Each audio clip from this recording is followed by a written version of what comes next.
ఒకరోజు రాత్రి తెనాలి రామకృష్ణ తన తోటలో దొంగలు నక్కి ఉండడం గమనిస్తాడు. దొంగలకు వినబడేలా తన భార్యతో గట్టిగా ఇలా అంటాడు, నగరంలో దొంగల భయం చాలా ఎక్కువగా ఉంది కదా, మనం మన వెండి సామాన్లు నగలు అన్నీ పెట్టెలో పెట్టి భద్రంగా మన తోటలోని బావిలో పడేద్దామంటాడు.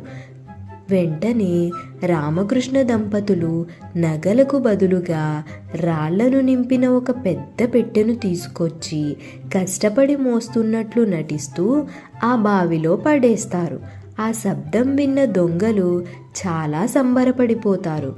రామకృష్ణ ఇంట్లోకి వెళ్ళి నిద్రపోతున్నట్లు నటిస్తుండగా ఆ దొంగలు బావి దగ్గరకు వెళ్తారు.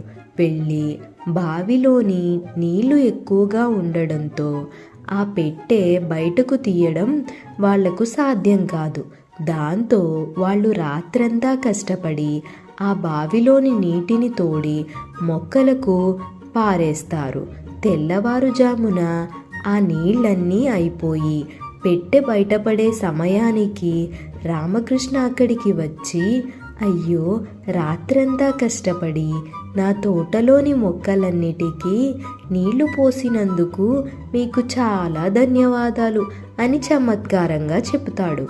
రామకృష్ణ తెలివితేటలకు భయపడి తమ తప్పు తెలుసుకున్న దొంగలు అక్కడి నుంచి పారిపోతారు. ఈ కథలో నీతి ఏంటంటే, క్లిష్ట పరిస్థితుల్లో ఆందోళన చెందకుండా సమయస్ఫూర్తితో ఆలోచిస్తే ఎలాంటి సమస్యనైనా పరిష్కరించవచ్చు.